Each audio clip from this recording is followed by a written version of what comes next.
Hello, our lecture today is about literature review or how to write the literature review. By the end of this session, you will have a clear understanding of what is a literature review, its main functions, and the steps of writing literature review. What's literature review? Let's start by defining literature review. Literature review is a documentation of a comprehensive review of both published and unpublished work from secondary source of data. Last time we talked about the difference between secondary and primary sources of data. What's the main difference between secondary and primary sources of data?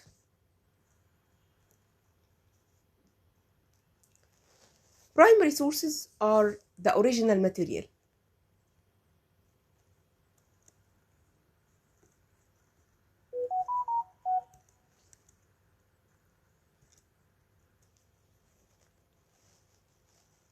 Or the material or the data by the first hand. While with respect to the secondary sources, it's interpretation or analysis of primary sources created after the fact.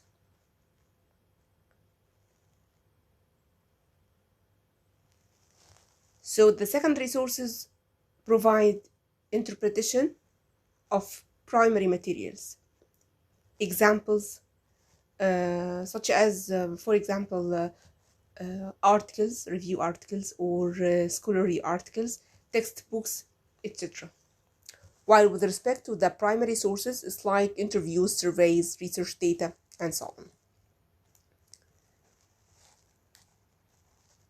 So literature review is related to the secondary sources.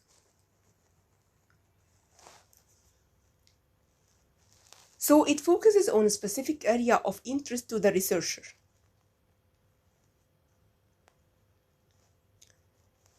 So for example, if I would like to study the relationship between CO2 emissions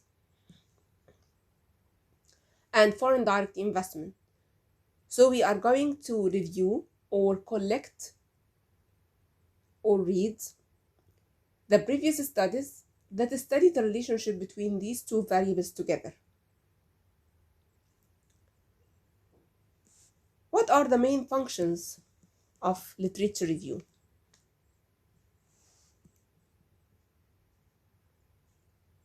Literature review has a number of functions. They are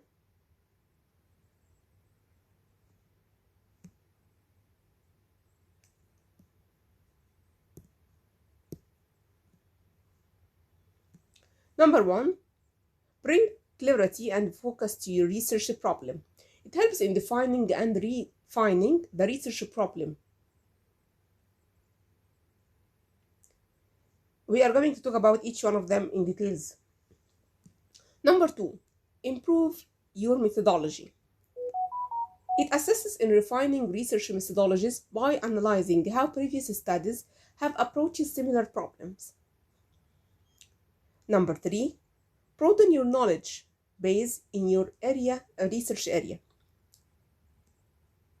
It expands your understanding of the research area by providing insights from various sources.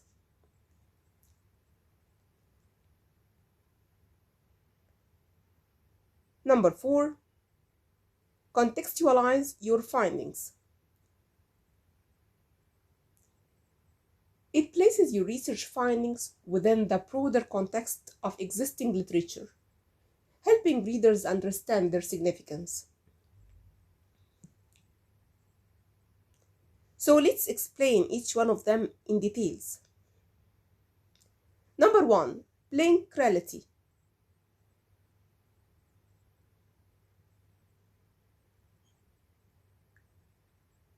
and focus to your research problem.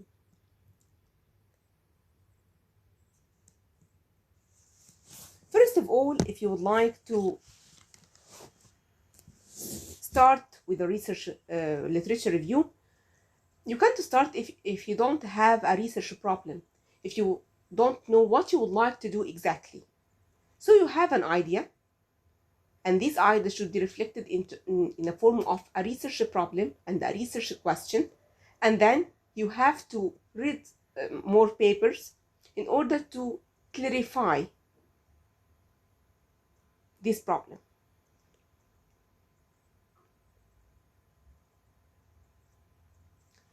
So it can play an important role in shaping your research problem. It helps to define the relationship between your research problem and the body of knowledge in the area.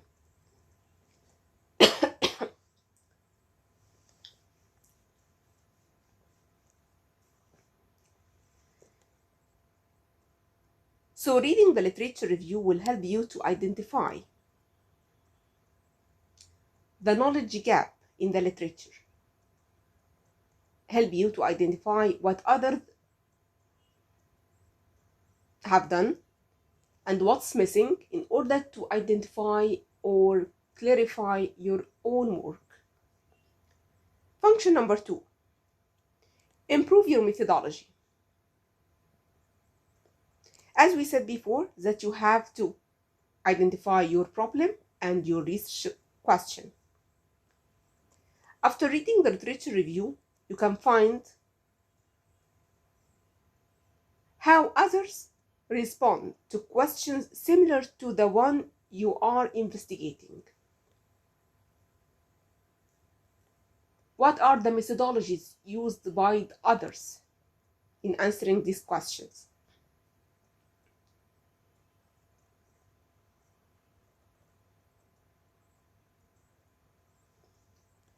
So this will help you to identify whether others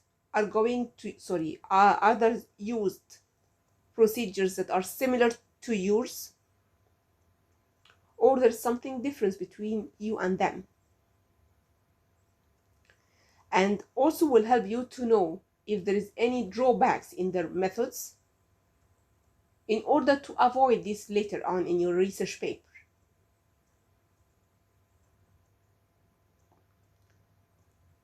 Number 3, broaden your knowledge base in your research area. Actually, you are going to read more and more in your research question or research problem. So you are going to read around the main points or the main area, subject area you are concerned with.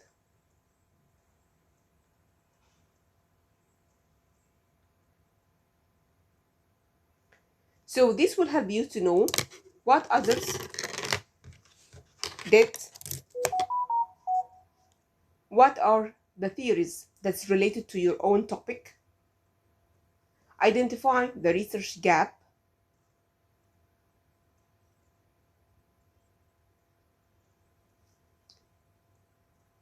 what's the points of similarity and differences between you and the others. This similarity and differences can be in terms of the sample. They are going to use, they used macro data and you are going to use micro, or they used a time series data, but you are going to use panel data, for example, etc. Okay. The previous studies was based on developed countries, but your paper will be on a developing country or number of developing countries, etc.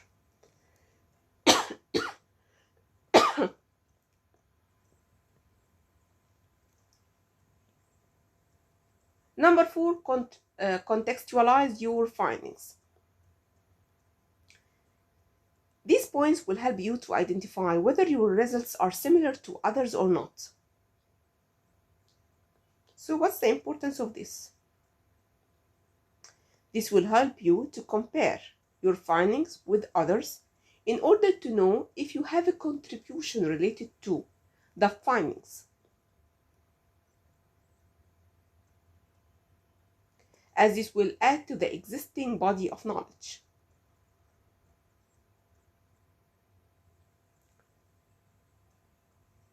For example, if all of them found that there is a negative relationship between X and Y, and you found that it's a positive one, not negative one, why it's positive in your case?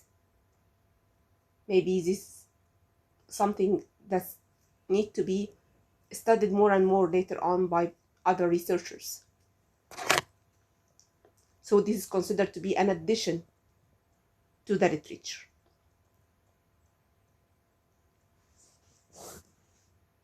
Now we are going to move on to the procedures for reviewing the literature or steps of literature review.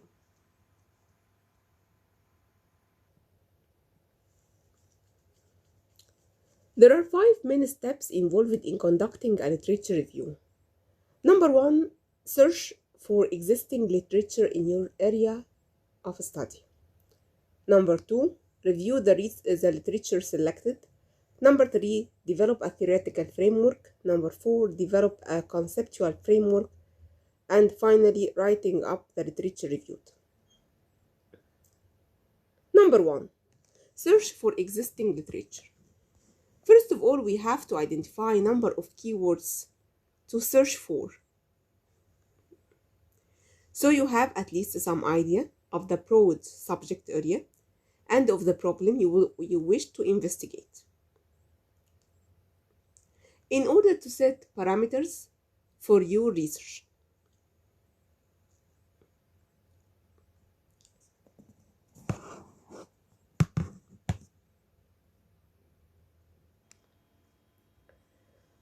for example, you would like to study the impact of minimum wage policies on employment levels in the United States. So the scope could be defined as studies published within the past 15 years that analyze the effect of the minimum wage laws on job creation and the unemployment rates across various industries and regions.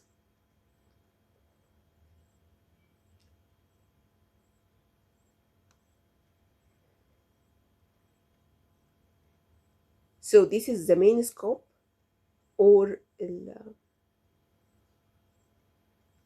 main parameters you would like to search for.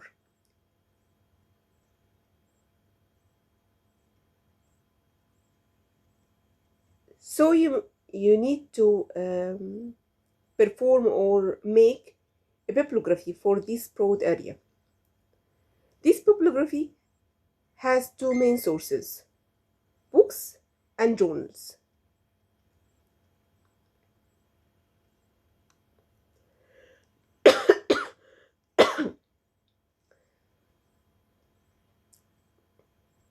Take note that title doesn't provide enough information to decide if this article or book is going to be useful or not in your case, so you have to read more.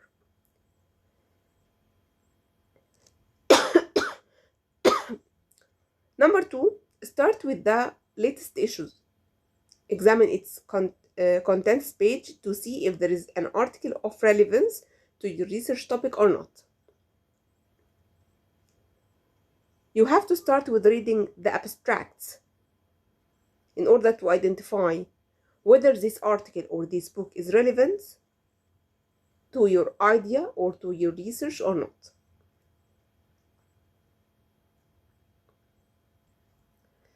So now you have selected a number of articles or books that is related to your topic based on reading the abstract of these articles. Let's move to step number 2. Step number 2, review the literature selected. After selecting a number of books and articles which are useful from your point of view to your article, so the next step is to read them carefully and critically. to pull together themes and issues that are associated.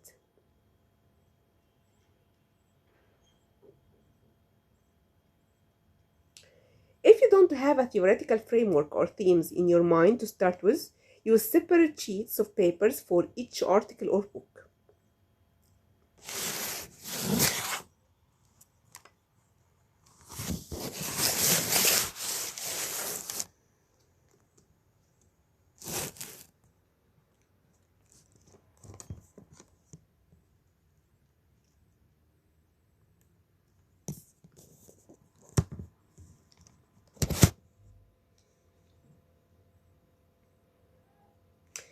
So this step is considered as a filtration of your search. You have identified that there is hundreds of books or articles that's related to your paper. That's related to your topic. But now you have to identify which one of them is the most appropriate.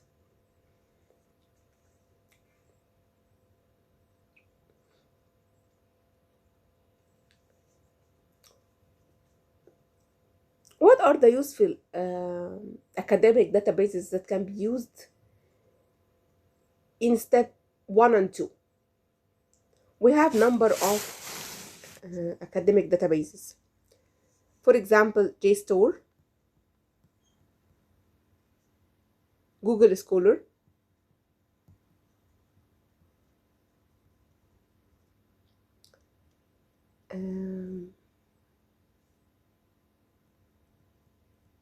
Springer Link, and Science Direct.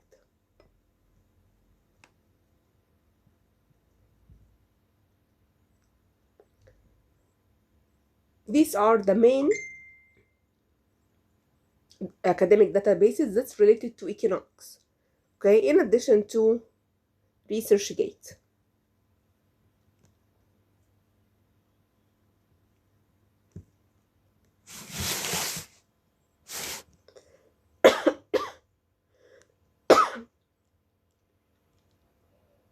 Step number 3.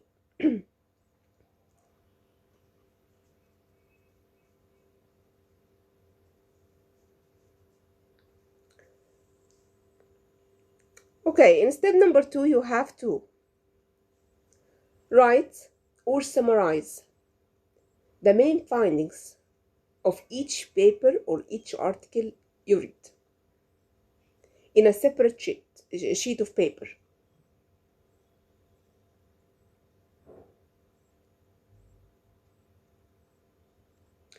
And in this case, you have to identify number of points. Number 1, the main objective of the paper.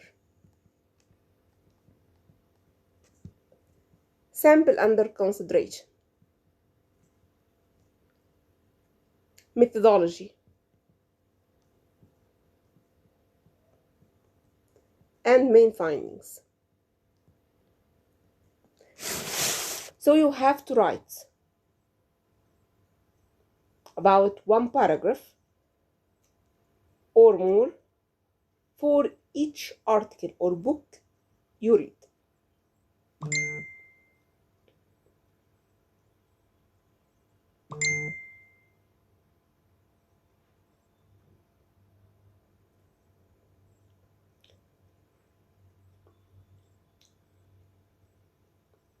You can find differences of opinion among researchers and difference between others and yours. So you have to give your own opinion about the validity of these differences.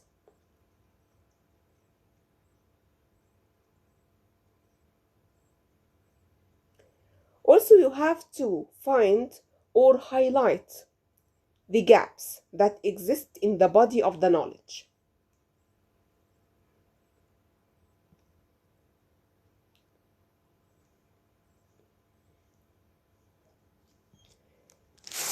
Step number 3. Step number 3 is to develop the theoretical framework.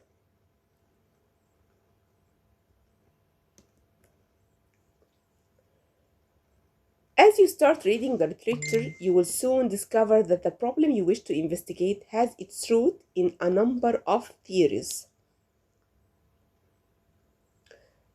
that have been developed from different perspectives. So here you have to illustrate the different perspectives and identify which one of them you are going to use or to focus on from your point of view or your research paper. Okay, but first of all, you have to identify all the different perspectives. Step number 4, develop a conceptual framework. Conceptual framework stems from the theoretical framework.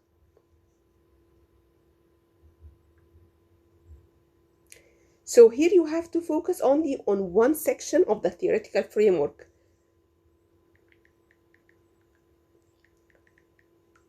As we said here, that you have number of theories and number of perspectives or different perspectives, but in this one, in step number 4, you have to focus on one section.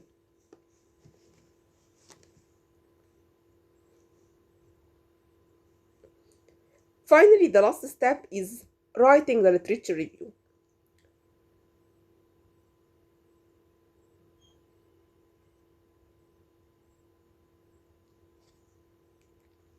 While reading the literature for theoretical background of your research, you will realize that certain themes have emerged. List the main ones, converting them into subheadings. These subheadings should be precise, descriptive of the theme in question, and follow a logical progression.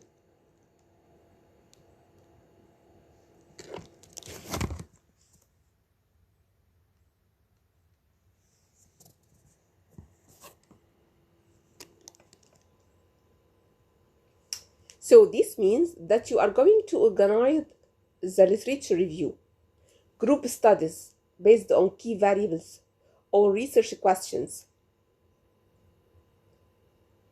Present the finding in a structured manner.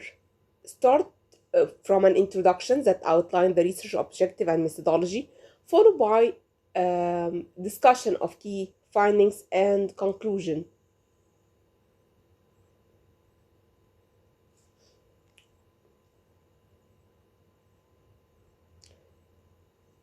So under each subtitle or subheading, record the main finding with respect to the theme in question, highlighting the reasons for and against an argument if they exist, and identifying the gaps and issues. So for example, if you find that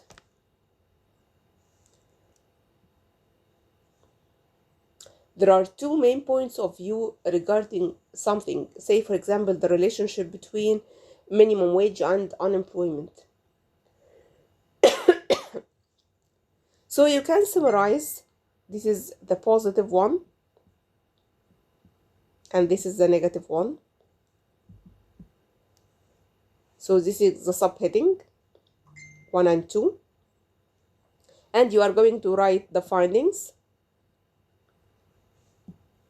and here the reasons why this is positive in this case and in this case it's negative.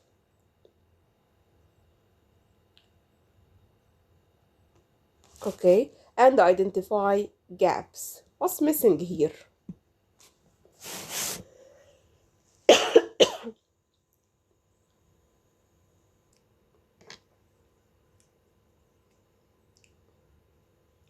Common approaches to organizing a lit review.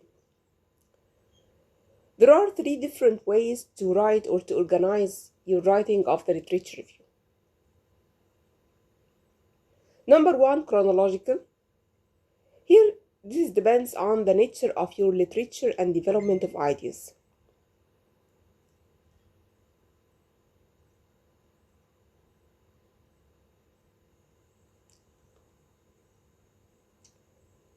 This approach will present the development of a key trend and the changes in practices.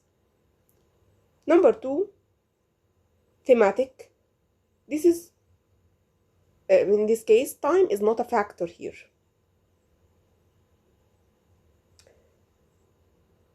The review of the literature will be around a particular topic, issue, theory. Number three, methodological. In this case, the review focuses on the methodology or the approach used. For example,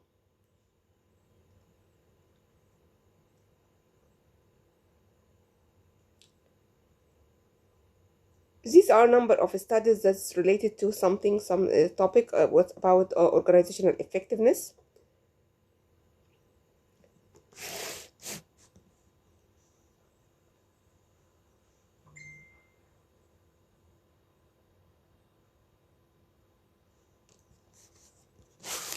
This is related to how to illustrate the definition of organizational effectiveness, for example.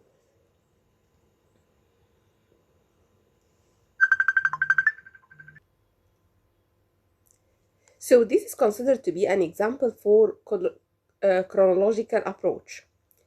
Another example, suppose that you are conducting a literature review on the evolution of renewable energy policies in the European Union over the past 3 decades. So you might organize your review chronologically, starting with the early development in 1990s, followed by 2000s, and finally 2010, and etc. So this is based on time, just like this one. Start from 1960, 1966, 1967. So you are going to start with the oldest paper and to the newest one. What about the thematic or conceptual approach? According to the conceptual or thematic approach,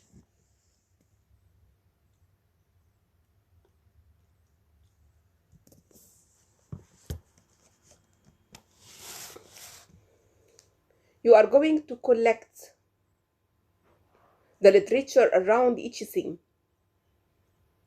For example, imagine you are conducting a literature review on the factors influencing consumer behavior in the digital age. So here you could identify key themes or concepts related to consumer behavior, such as online shopping, social media influence, or personalized marketing. And for each one of them, you are going to collect the papers that's related to this one. So the first one is related to the papers conducted on online shopping. Collect all of them together. The second one is related to the social media influence, and so on. Number three, the methodological approach. According to this approach,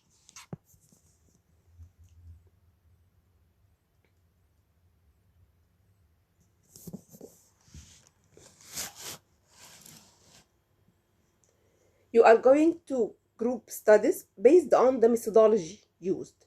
For example, if you are conducting a literature review on the use of machine learning algorithms in financial forecasting, so you are going to start by reviewing studies that employ traditional statistical methods, such as regression analysis, time series modeling, etc. And then you would move to another part or number of studies that utilize machine learning techniques, such as neural networks, and then compare between the two approaches. Discuss the points of strengths, limitations for each one of them. So this is how can you illustrate literature review.